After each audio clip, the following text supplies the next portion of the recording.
It is Thursday, October 9th, and you are watching the Sick Podcast. Trust the process. Folks, we're going to start this show by eating crow. Snake and I, you know what? Snake, take out your barbecue sauce because we got quite a bit of crow to eat, but we'll get to that in a few minutes. We're going to focus this show more so on the rookies entering the NHL this year, but more specifically, junior age players who may not stay the whole season in the NHL. And there are a lot of 2025 draftees that stuck around with their NHL team. That's very interesting. We're going to dissect all of that. Snake's going to get to his hot take a bit later. And of course, we're going to get to our mailbag question of the day. Folks, it's going to be a great show, and it all starts right here, right now. Turn up your volume. Because you're about to listen to The Sick Podcast. Trust the process. The sickest NHL prospect podcast with Snake and Shayne. With the 5th overall selection in the 2024 NHL Draft, the Montreal Canadiens are proud to select Ivan Demidov. It's gonna be sick. All right, producer Shayne here, joined as always by my great co-host Simon the Snake Boisvert. Snake, how are we feeling today?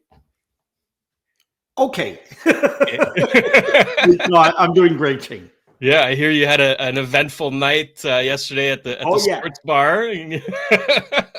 A few pigeons around you telling you, hey, look at this guy. Oh, yeah. Well, we were recording a podcast and in a sports bar, and there were quite a few people.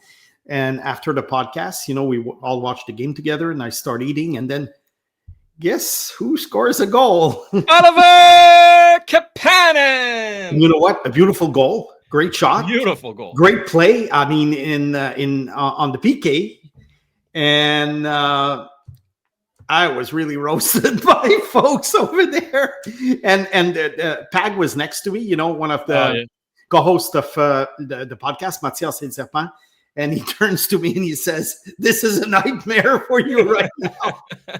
Look, it was fun. It was fun. I mean, sports is meant to be fun. So exactly. Yeah. I take it in stride. But look, just a quick word on Kapanen. I think he was great on the PK.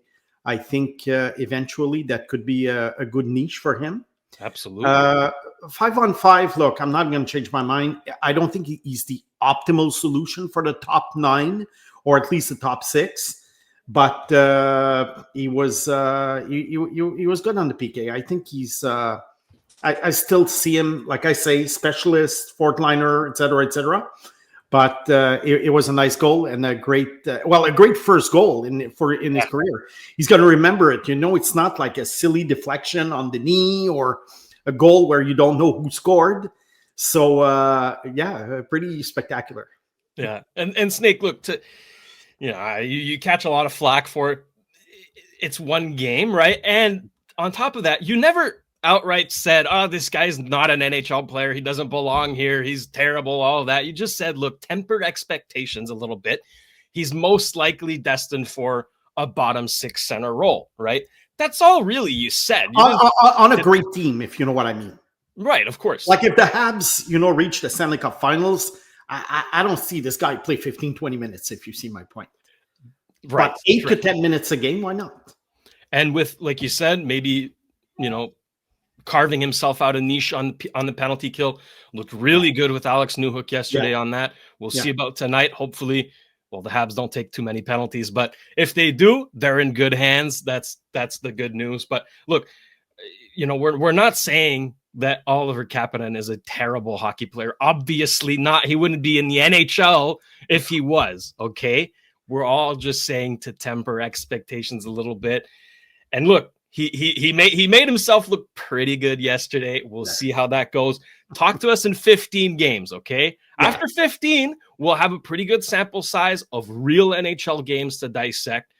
But for now, it's kind of funny because he scored a beauty after we weren't too kind to him. But hey, you know what? All the best to Oliver Kapanen. That was a beautiful goal. And Snake, I'll join you. I'll put my bib on. I got my barbecue sauce. It's time to eat some crow as well. In Tuesday's show, I did my fantasy segment, and I said, if you have Luke Hughes on your fantasy team, you should look at trading him.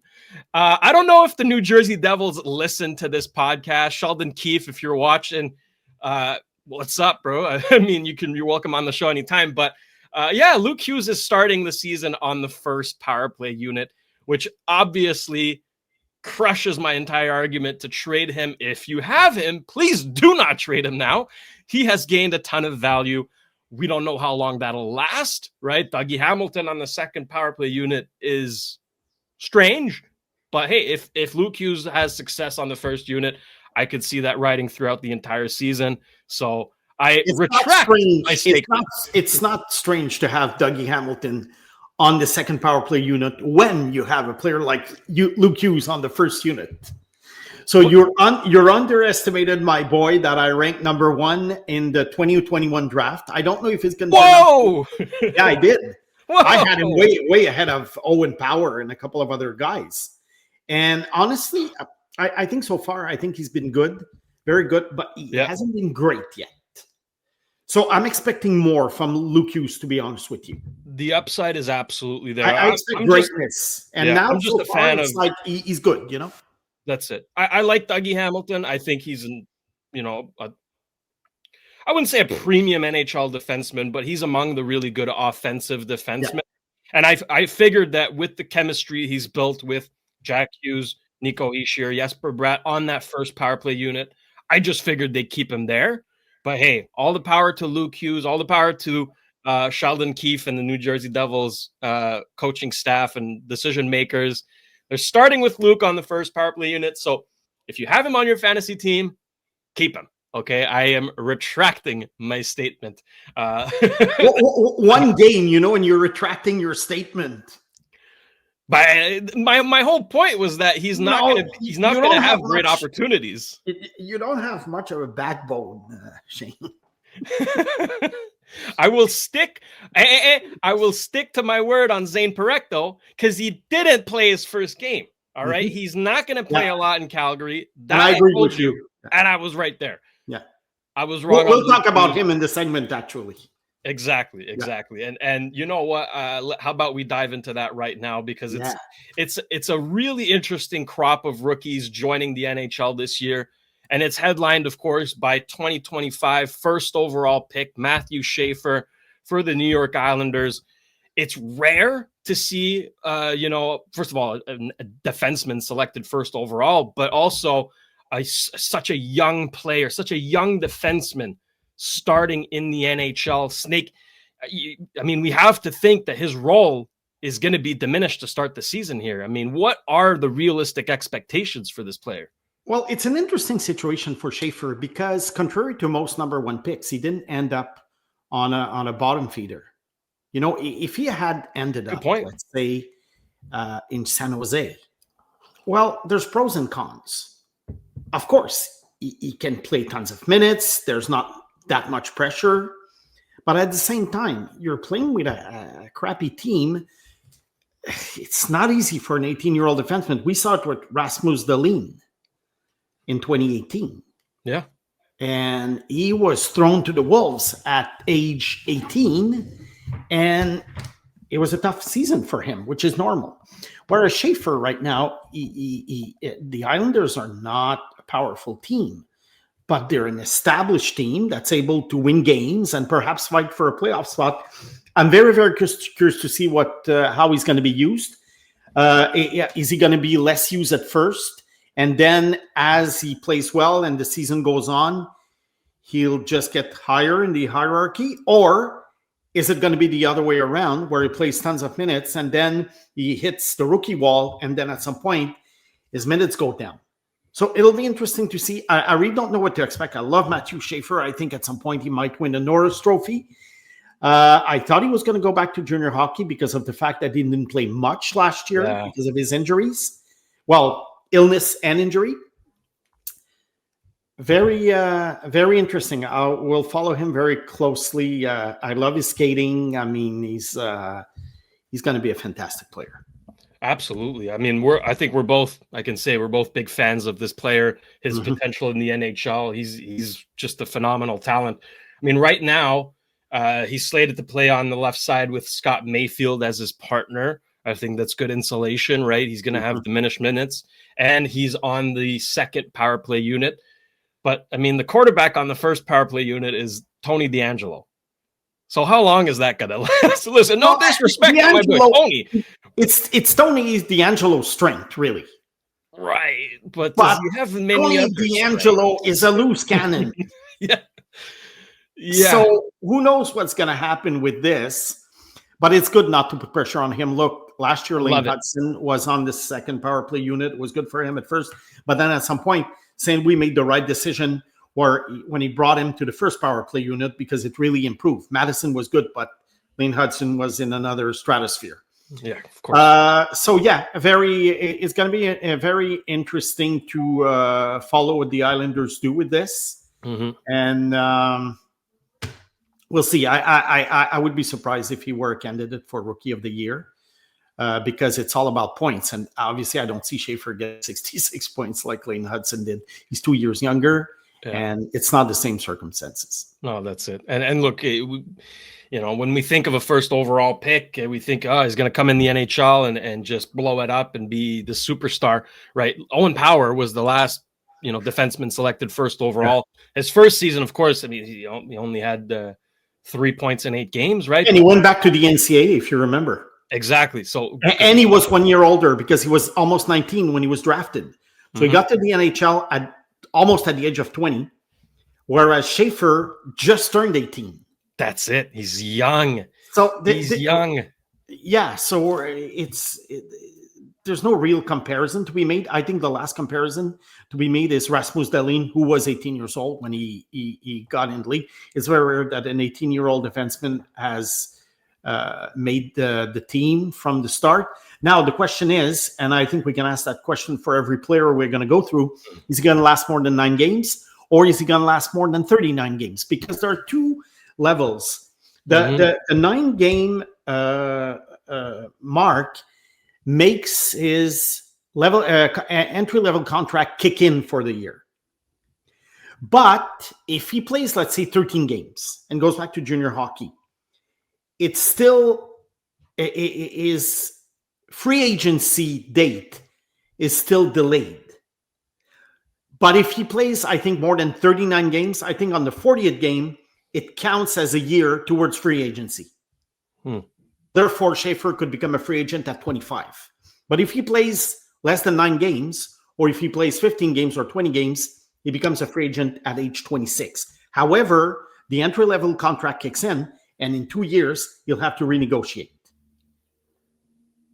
He becomes an RFA. I mean, not much leverage, but still, it's an RFA, restricted free agent.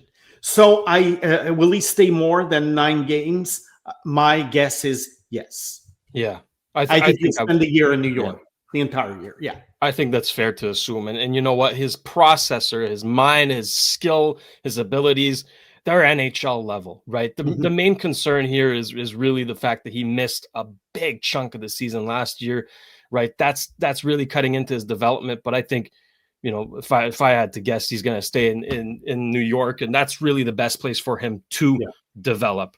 Yeah. Now, Snake, second overall pick, also made his team. Michael Misa with the San Jose Sharks. Love this player.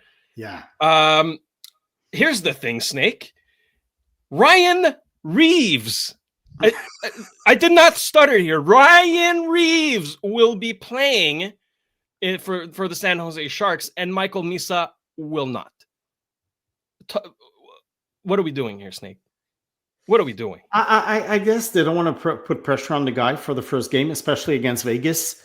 But history has shown us that it's not necessarily a good idea to keep a guy in the stands for the first game.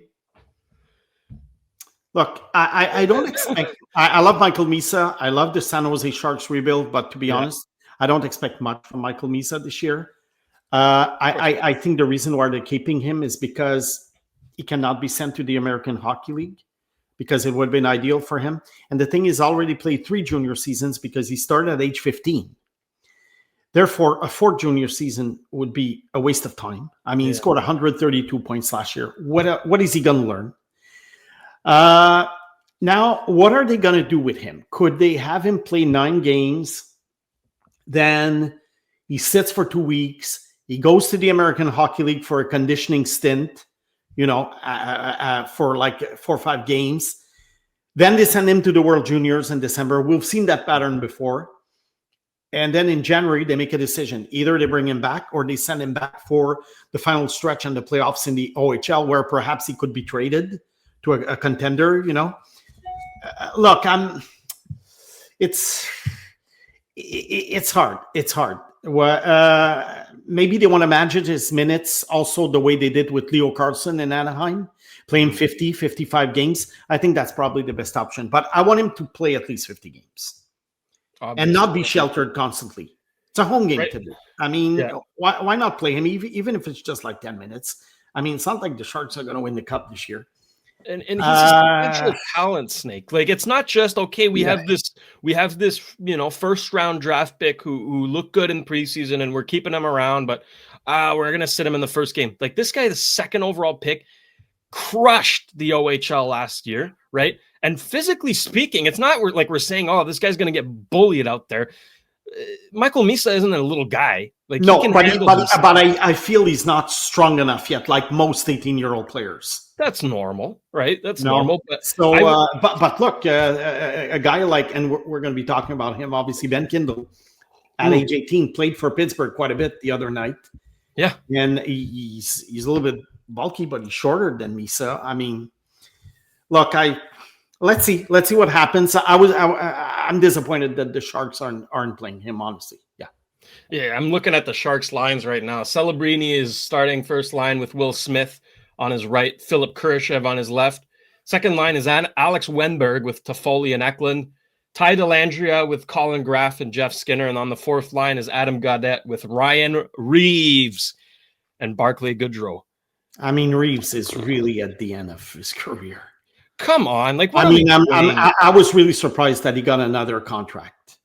Oh, my God. I mean, good for him, but I guess. Yeah, I don't know. I just don't like this. I'm a fan of teams like the Canadiens who, you know what? Let's throw these young guys together. Let's build that chemistry, right? Even in losing, you still gain something. You gain experience. You gain chemistry. Michael Misa is an integral part of the San Jose Sharks rebuild. Listen, this might just be one game where he's sitting out. And again, like you say, it's against the Vegas Golden Knights. Hopefully it's just one game. But if this becomes a trend, I mean, come on now. Like, all due respect to Ryan Reeves, who had a good career in the NHL, it's time to hang him up. Yeah. What are we doing? I don't think the Sharks are going to play Ryan Reeves that much this year. I don't think he's not going to play the 2 games. Obviously, there's probably going to be games where he plays 4 or 5 minutes. Yeah. Oh, look, my God. We'll see. It's just one game. Like you said. Yeah. Anyways, moving on now to the 5th overall pick, who also made his team, Brady Martin for the Nashville Predators. And get this, Snake, he is starting as the first line center. We knew Predators didn't have a good center depth, but wow, this guy just got drafted, and they're putting him on the first line center role. Welcome to the NHL, Brady. Yeah, Brady Martin was a rising star last year because someone had told me that on October 9th, let's say 2024, that Brady Martin was going to be a top 5 pick. 9 months later, I would have been shocked. Yeah. And I think I had rated him 5th or 6th. And to my surprise, because usually this is the kind of player who's talented, but he's not uber talented. It's not, he doesn't have superstar written on him. But I think he was what influenced me, and probably what influenced NHL decision makers, I would assume, is the success of Sam Bennett with the Florida Panthers. Precisely. Whereas if Bennett was drafted 4th overall, and a lot of people over the course of his career said, why do you draft a guy like this 4th overall? Because he's not a big point producer. but then he started being like a very pesky, useful player in the playoffs. Yes, you have to build a team for the regular season in order to make the playoffs, but come playoff time, you have to have gamers. And I think that Brady Martin is sort of a comparable with Sam Bennett. I don't think he's going to have great stats, but this is a guy who would do anything to win a hockey game. You need guys like these. So I sort of had no choice to put him in my top 5 or 6. I don't remember. Because for that reason, but is he necessarily the guy that you're going to choose on your fantasy team? No. Yeah. Do you want to go to the playoffs with this guy? I think so. But again, very, very hard to judge these gamers at age 17. Very hard. So I think they took a flyer on this, thinking that, okay, this guy we need. So they drafted him over a guy like James Higgins, who technically, offensively is more talented. Of course. Now, am I surprised that he's starting the season in Nashville? No. Do I think he's going to play the whole year? Again, I don't know, because these kind of 18-year-old rookies, they kind of hit the wall at some point, and teams don't want to waste them. If you see my point, they don't want to hamper their development, so they might return him. I'm 50-50 as about, is he going to stay or not? I'm 50-50, but it's good. I mean, they're throwing him to the Wolves, which is exactly what the Sharks should have done with Michael Misa. But physically, Brady Martin, I think, is more ready than Michael Misa to face NHL players. That's it. I mean, you look at the Nashville Predators center depth here. Obviously, Brady Martin is set to start on the first line, but then it's Fedor Svechkov on the second, Eric Haula on the third, and Habs legend Michael McCarron on the fourth. Now, they still do have, of course, Ryan O'Reilly, who is starting on the wing, actually. But, the time that Ryan O'Reilly is first-line center, I think, has passed. Yeah. So if Brady Martin has a good start of the season, I wouldn't be shocked if he stayed the whole year. Yeah, for that reason, because when you think about it, I mean, Svechkov to me is a number 3. Haula is a number 4, and McCarron is a number 5. So they're all playing one level above their what they should be playing on the depth chart. But that's why Nashville finished almost, in last place last year. To a lot of people's surprise, because they had signed all these big free agents during the summer. Didn't pan out. It usually doesn't pan out when you do these things. That older listeners will remember that the New York Rangers, a little bit before the salary cap in the late 90s and early 2000s, they kept signing these players on July 1st to, like, what was at the time ridiculous contracts, $3, $4, $5 million a year for role players, and they kept missing the playoffs. So it was, to me, when I saw Barry Trotz last summer, it was shades of the New York Rangers circa 2000. Interesting. Next up here, we're sticking with the 2025 draft class because there's a few more guys. Braden Coots of the Vancouver Canucks is starting on the third line alongside Evander Kane and Jonathan Lekkerimäki. That's an interesting line. What do we think of Coots? Does he stick around? Major surprise. Yeah? Major surprise. Ooh. He was drafted later. This is the kind of guy that usually, if you're a junior, if you're a fan of his junior team, or if you're his junior team's GM or coach, you're figuring, okay, you pencil him down in the lineup because, he's 18 years old. He's a mid-first round draft pick. Okay. But from what I heard, he really impressed them in training camp with his skating and the way he handled himself. But I do think Braden Coots is on a 9-game trial. I seriously doubt this will go beyond 9 games. Not because I don't like the player, but because I think this is the most likely pattern for a guy like him. And Vancouver is not a great team, but it's not a last place team either. So I think Coots will be back with his junior team, and he'll probably play on Team Canada. Just a little parenthesis here. of the 10 players that we're going to talk about who are still junior aged, 9 of them are Canadian.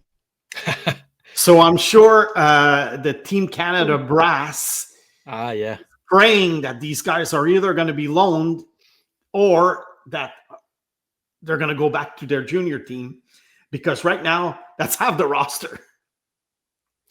Pretty significant. And Team Canada is trying to avoid a third year of caca at the World Juniors. So, I think they're all... Other countries, there's only one guy, actually. Yeah. And he's not even play because he's Russian. Exactly. It's Matthew Grigin for Calgary, scored a goal last night.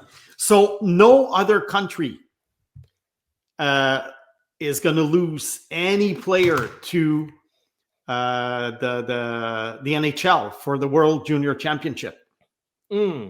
Look, I think Canada again. I know they didn't do well in the last couple of years. I know the roster building was criticized, and I always criticize the way they build a roster, or not really the way they build a roster, but the way they use the players. You know, with this top 6, bottom 6. I think it's ridiculous. This is not the NHL, it's junior hockey. Just let them fly. But we have to admit that these guys, like last year, Macklin Celebrini and Connor Bedard, could have played for Canada. We wouldn't even talking about, a flop. They'd have a gold medal probably. So let's not be too harsh on Canada in the sense that they lose some great players to the NHL.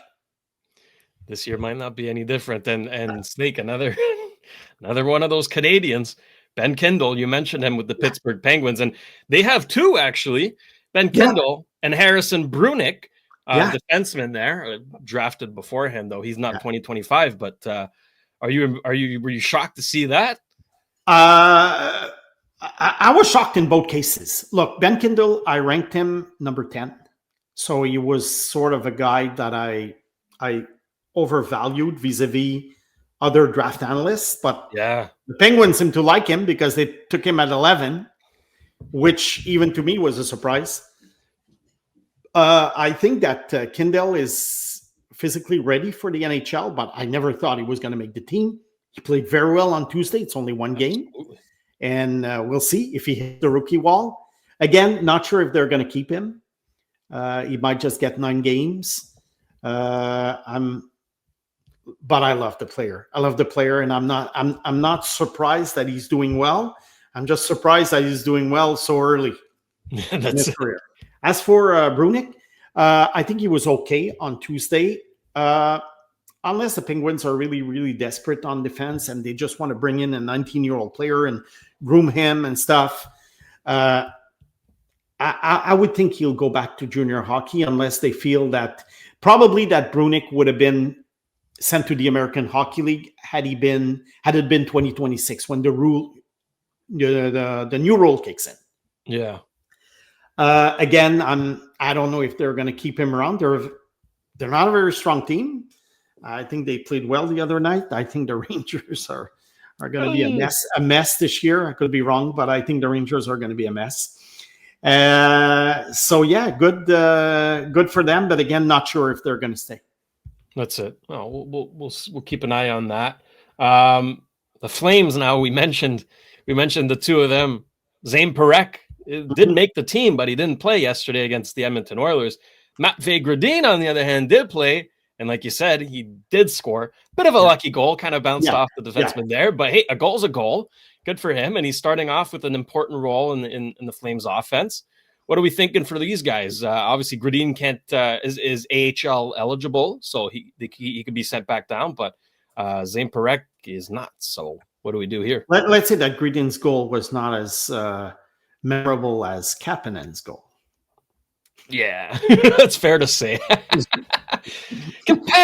just trying to have listeners on my side now.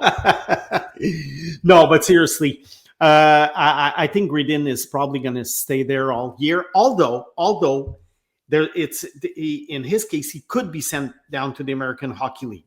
The reason is, although he played junior hockey last year in Shawinigan, he was great, by the way, in the queue. He was drafted out of the USHL. And since he was drafted out of the USHL in 2024, then these guys are eligible for the American Hockey League even at age 18. So I think Gradin perhaps at some point could see time in the American Hockey League. He's not going back to Shawinigan. He's not going back to junior hockey. Interesting choice. As for Parekh, you know, they're kind of caught between a rock and a hard place because, again, the guy is good enough offensively to be in the NHL. He should be in the American Hockey League. Mm-hmm. I know I'm kept repeating myself, but please, that rule. I'm so looking forward to it. Yeah, having one 19-year-old player in the AHL if he deserves to be there. Because Zane Parekh going back to junior hockey, I think is a waste of time because Zane Parekh is very, very indifferent, I would say, in his own zone. And he's pretty bad, actually, unfortunately. And I think if you go back to junior hockey, some guys will work on these things, but I don't know if he would, or if there's always a chance that, the coach wants to win. So he sends him out and do whatever you want because we want you to get 100 points so we can win the championship. So I don't know if it's good for him to go back to junior hockey. Perhaps he can be used sparingly in Calgary, depending on where the Flames stand. I mean, if they compete for the playoffs come March, I mean, you don't necessarily want to play Zane Parekh against the Edmonton Oilers. Mm-mm. But at the same time, you send it back to junior hockey. It's not ideal. It's not the ideal setting for him. So again, I know I'm not. I know I'm sort of like. I know it's a cop out because I always say, 50-50. We'll see. There's not many players that I'm really, really convinced what the right path is for them, or especially what's more important, what the team is going to do. Because what I think really doesn't matter. It's what the teams do that matters. And that's why I'm trying to guess what teams can do based on the past, because there are patterns from year to year. There's always a few junior age players who start the season in the NHL, and then that number shrinks. Mm-hmm. But this year, 10 guys. I don't remember when I could see 10 guys, junior age players in the NHL. Impressive. Very impressive. And Snake, we got two more to cover here. Cover. Yeah. Going to the Anaheim Ducks now with Beckett Seneca, the third overall pick in 2024. And Snake, I personally love what the Anaheim Ducks are doing. And I love where they've placed him in the lineup. Second line wing with Mason McTavish and Cutter Gauthier. This is fantastic. I love this. Amazing. This is absolutely fantastic. I love the young forwards in Anaheim. I think those who have been around for a year or two, I would think I've underperformed. I don't know if it was because of the style of play of Greg Cronin when he was coaching. I don't know how it's going to be with Kenville, but Kenville in Chicago, he gave a lot of freedom to Kane and Taves. And when he got there.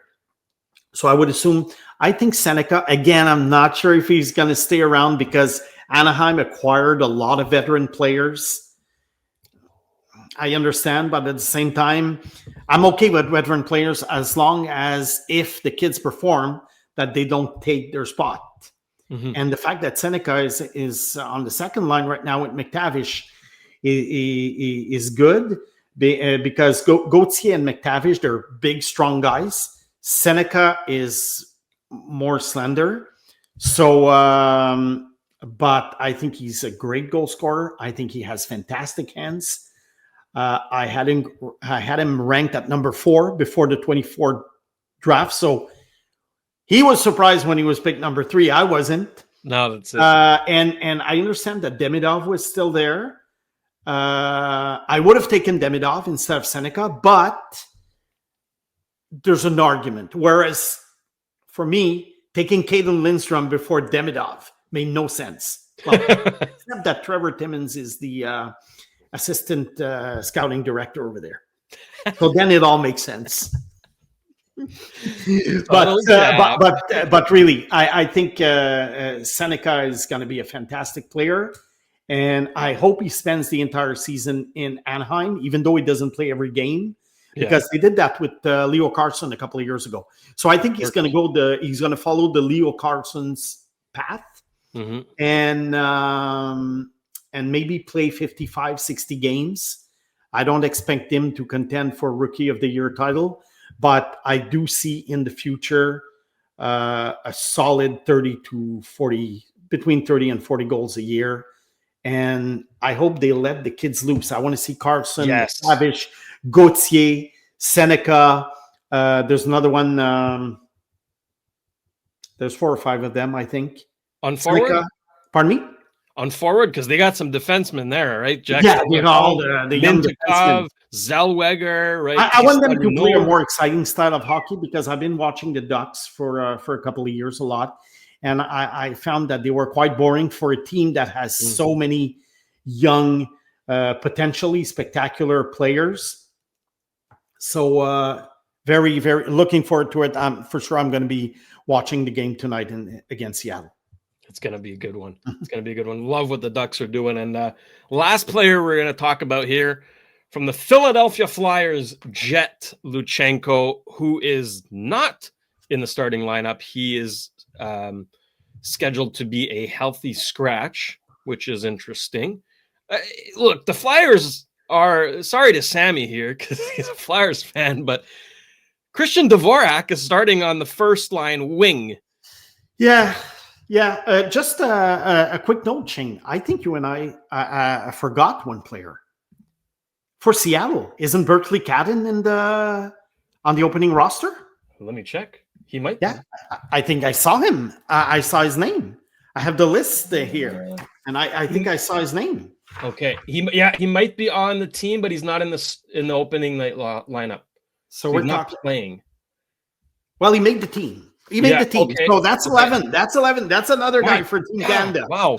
I think Catton has a chance to stay because he's 19 years old, because he has nothing else to prove in the WHL. Again, he might not play 82 games, but I do think he has a chance to stay. I love this guy. He's not physically strong yet. Maybe he's not strong enough, but great hands, great playmaker. I think at some point he'll become Seattle's most dangerous forward. So more than Jake O'Brien? Yeah. Although I do like Jake O'Brien. He's good. They're going to pass Wright and Beniers on the depth chart at some point at center if they want to. If they all play center, which I don't think will happen unless there's a trade, because you don't want to have a Shayne Wright or a Matt Beniers on your fourth line. That's ridiculous. No. So I think one of them is going to move to the wing. Getting back to Luchenko and the Flyers, Jet Luchenko made the team last year. It was a major surprise, just like it is for Brandon Coots. Right. He played 4 games. I remember watching his shifts. I said, okay, he's not ready. That's fine. They gave him he had a cup of coffee in the NHL 4 games. Then I really didn't like the pick because I thought it was way too early. To pick a guy like Luchenko, who I think will be a third liner, no more than a third liner. Is he going to be a useful player? I do think so, but I wouldn't have picked him, so early in the draft. To me, he was more like a third tier type of player, between 20 and 30. I don't remember exactly where I had ranked him, but it was in the 20s, obviously. Mm-hmm. And I think his offensive ceiling is not very high, but he has a high floor. So he was what I consider a very safe pick in the sense that he's going to be an NHLer. He's not going to make your team, lose or anything. But I don't think this is a guy that you pick in a rebuild.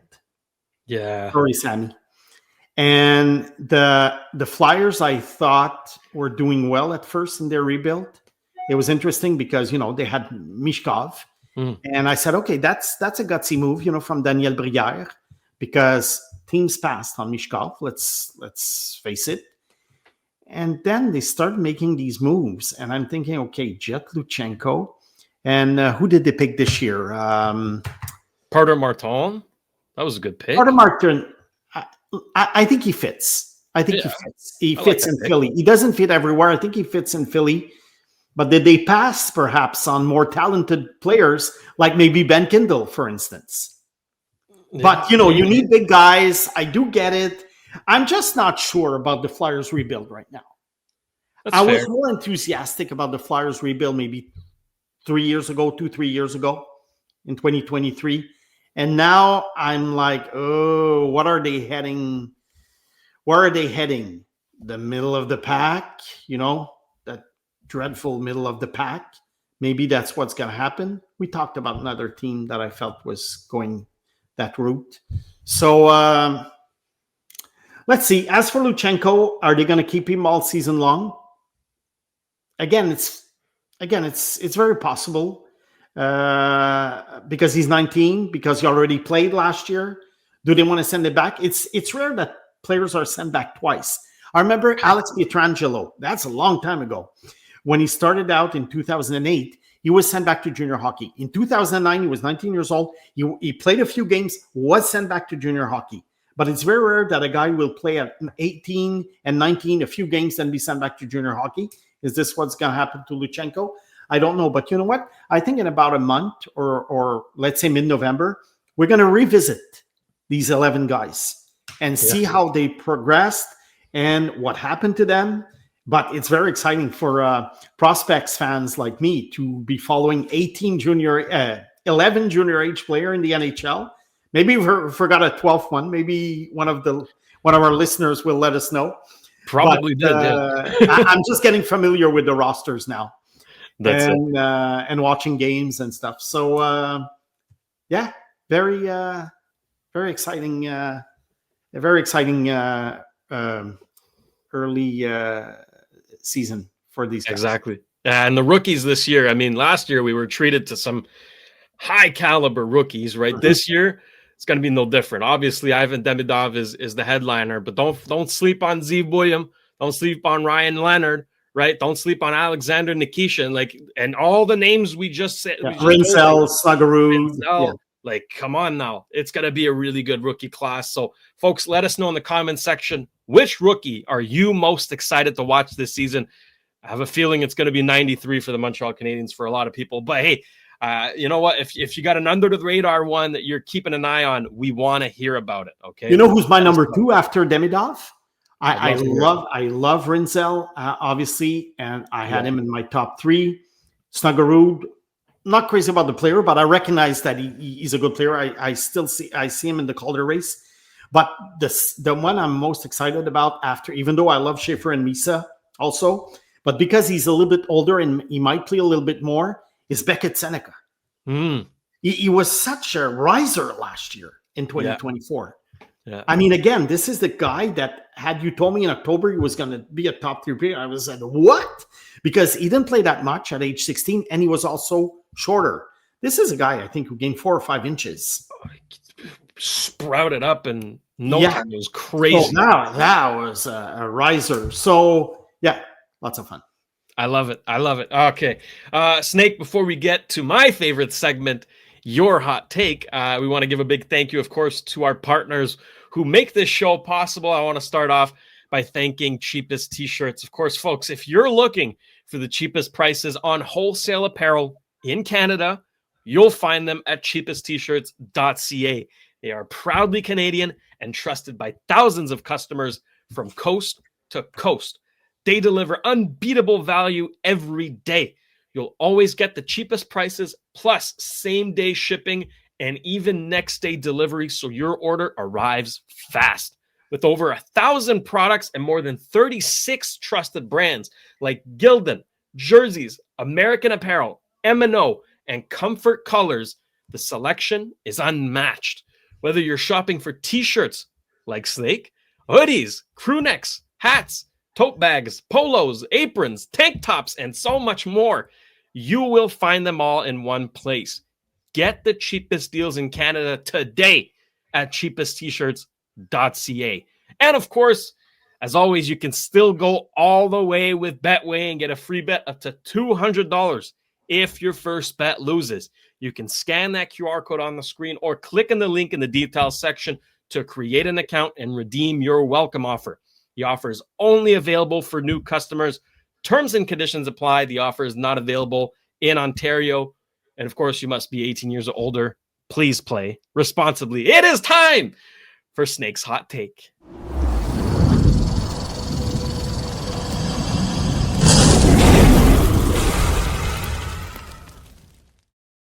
Ooh, I'm excited about this one, Snake. Let us have it. Well, it's not something we haven't discussed before, but since the season started on Tuesday, I want to sort of like close the parentheses, conclude this topic that we've been discussing over the last 3 weeks, preseason hockey. Mm-hmm. Okay. You remember there were people complaining about Noah Dobson. Oh, maybe, and he played a very good game last night. I agree. And Zachary Bolduc, he played a good game last night. Scored a nice goal. Yeah. So next year, okay, whether I'm on your podcast or my French podcast with Mathias, I do not want to talk about preseason games. I don't want to talk about training camp. What we're going to do, we're going to analyze the teams. We're going to speculate on who can make the roster, if there are roster spots available on the Habs and other teams. Talk about the rookies, but I don't want to talk about their performance in preseason games. Okay? Okay. It won't exist, except if there's an injury, obviously. Right. Because then we have to mention it. Reinbacher, he got injured. And the other guy, Barkov, got injured at practice. So, look, aside from injuries, I do not want to discuss preseason games. They are worth nothing. And this is why in the NFL, no one watches these games. The stands are empty. The ratings are terrible. Yeah, third string QB out there. Like, come on. Nobody cares in August about NFL preseason football. Yeah. Even the diehard fans in the States do not care. I mean, I have been to preseason games, NFL preseason games. There is no atmosphere. Nobody cares. So I understand fans like seeing hockey after not seeing the Habs, for 4 or 5 months. I get all this. It's fun. It's September. It's back to school, and back to school is not necessarily fun, but you know what I mean. It's that time of year where you see hockey again. I don't mind the rookie games. They don't tell much, but at least you get to see all the rookies together. Mm-hmm. So I don't mind the rookie games. But really, a Habs Leafs preseason game where half the roster is American League bound and the other half of the roster does not care, really. I don't know if I mentioned this to you the other day, but I listened to Dan Boyle. Did I talk about Dan Boyle? He was on the San Jose Sharks podcast, and they asked him, how did you approach preseason? And he said, well, it's the only time of the year. It's the only games that veterans don't really care about. They're not going to block shots. They're not going to go in the corner, get hit. And he was just being straightforward, honest. And this is one of the reasons why I haven't paid much attention to the preseason the last few years. But, as a podcaster, I feel like I have to talk about it because people are interested and you want to talk about what the listeners are interested in. But honestly, to me, I think listeners would be better served if we just discuss the upcoming season, the prospects and stuff like that, but not the preseason games. So let me give you a scenario, Snake. Okay. Yeah. We're in the preseason next year, and praise be, there's only 4 preseason games. Okay. Mm-hmm. That's phenomenal fantastic. News. Yeah. Phenomenal news. Okay. Yeah. But let me give you this scenario. All right. Michael Hage is with the Habs, and he plays 3 of the 4 preseason games. And in all 3, he looks dominant. I mean, just outstanding, right? Yeah. You don't even want to talk about that? No. Wow. But I can talk about Michael Hage being someone I see on the roster who he could play with, stuff like that. But I don't care if in a preseason game he plays with so-and-so and he gets 3 goals. You know, I think last year or 2 years ago, or Jesse Puljujarvi got 3 goals in a preseason game. And there were people who were thinking, finally, Jesse Puljujarvi has arrived. You know, he never arrived. Right. So to me, it's not important. Okay. I understand that sometimes teams might make a decision based on this because they're hesitating between a player or another one. But look, if you look at Michael Misa, let's take Michael Misa. From what I read, he was not dominant during preseason. But you know what? I think in their mind, they were keeping him. Yeah. I think Mike Greer and the San Jose Brass, in their mind, Michael Misa was going to sign a contract. He was not going to go to the NCAA, and he was going to start the season in San Jose. So whatever he did in preseason, maybe it influenced the fact that he's not playing tonight. Maybe. But I don't think it played a big part. Now, yes, teams might have a spot open, a 13 forward spot, a 7 defenseman, or a 4th line center, and they have to pick between 2 players. Okay, preseason might help them, but what do we care? Because in 3 weeks, you know, everything can turn around, and the player they sent to the AHL is scoring like crazy, and the guy they choose to keep is doing nothing, and then they're going to call this other guy, recall the other guy, and send the one that they kept on the farm team. So we're back to square one.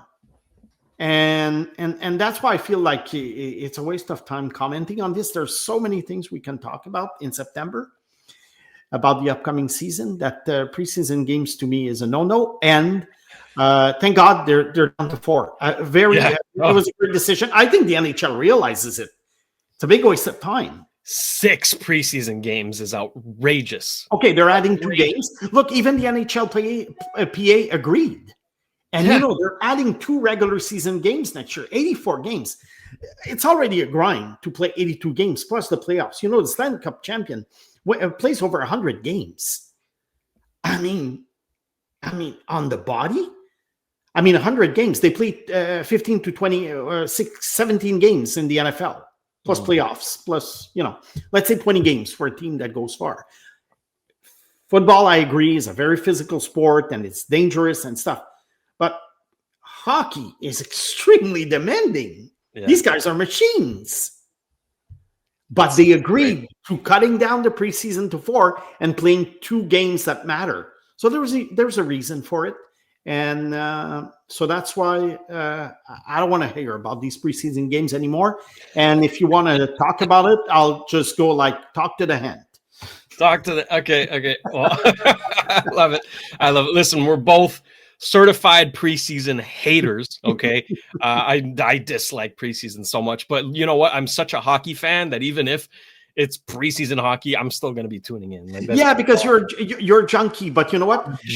Mathias asked me the other day. He goes, "What did you do during preseason?" Because I barely watched it. And he said, "What did you do?" Well, I go there. The junior hockey season has started. Mm-hmm. European hockey had started. So you know what? I'd rather spend an hour watching Alexander Zorovsky shifts in his first 4 games than spend a couple of hours watching an NHL preseason game, because I think it serves me better as a hockey fan. It also serves the audience better as to, you know, content, I would say. Rather talk about Zorovsky that people don't have a chance to see than a preseason game they could watch last night. And everybody has an opinion, and it's fine. I mean, fans' opinions is as good as mine. And so what's the need? I'd rather talk about something that fans didn't have an opportunity to see. And that's how I occupy my hockey time in September, on top of my scouting job, obviously. That's more than fair. And folks, we want to hear your thoughts as well. Let us know in the comment section. what do you think of preseason? Obviously, I think we're both on one opposite end on one end of the spectrum here. If you're a big fan of the preseason, we want to hear it. Tell us why. Maybe we're missing something. I'm curious. Yeah, I'm curious. Honestly, please do, and always send in your questions, because every show we get to our mailbag question of the day, and it is time to dig in the mailbag.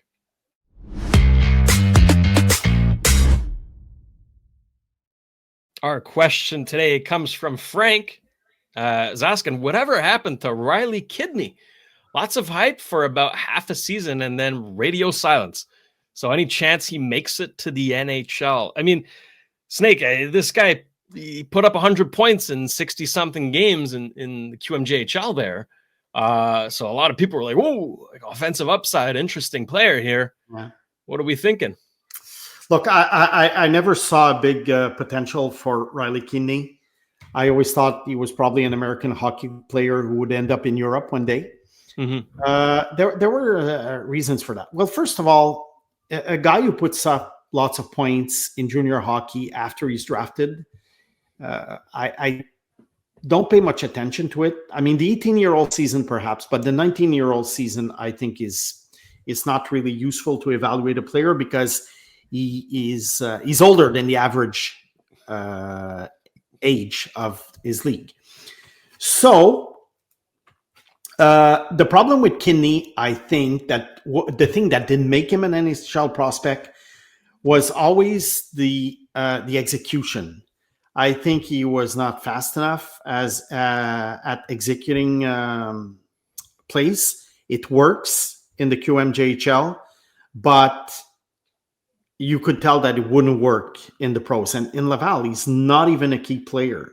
So because sometimes these guys, they can't make the NHL, but at least they become very, very good and very productive American Hockey League players. We've seen that a million times in the past. If you look at the leading scorers every year, they're often, 25, 26, 27-year-old guys who are great junior players, couldn't really make it in the NHL because they were not good enough for a top six, and they were not really they didn't have the qualities of a fourth-line player.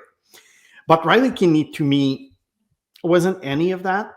I don't think he's going to get a second contract at Montreal. I hope for him that he finds a spot in Europe where he can earn a very good living. And but he didn't have the speed, didn't have the quickness, and to me, it was a little bit of a mirage that he was getting so many points.